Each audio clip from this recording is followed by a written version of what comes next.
He was the Prince of Motown, the voice behind What's Going On and Sexual Healing.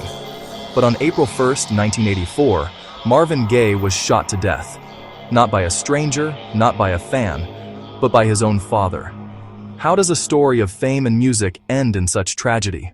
Marvin Gaye was a global superstar, but behind the stage lights was a man in turmoil, struggling with depression, drug use, and a fractured relationship with his strict father. Marvin returned home to live with his parents.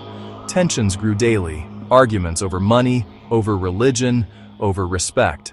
One family friend said, "It felt like the house was a ticking time bomb." But what was about to ignite it?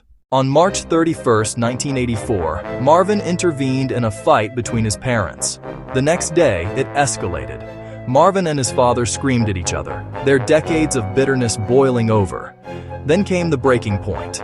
Marvin Sr. reached for the revolver Marvin had once given him as a gift. Why did Marvin arm the very man he feared most?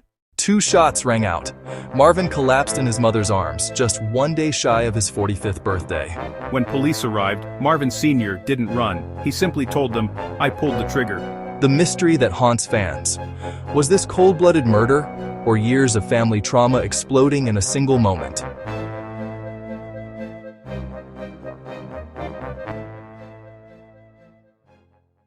The world mourned as news spread. Motown's brightest star was gone. Marvin Sr. was charged with voluntary manslaughter, later citing health issues and family conflict. The gun, the unhealed wounds.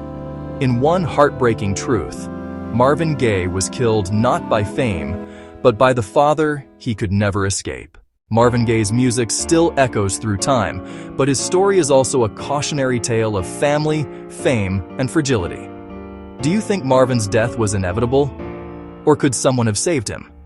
Share your thoughts in the comments, subscribe for more haunting true crime stories, and like this video so his voice is never forgotten.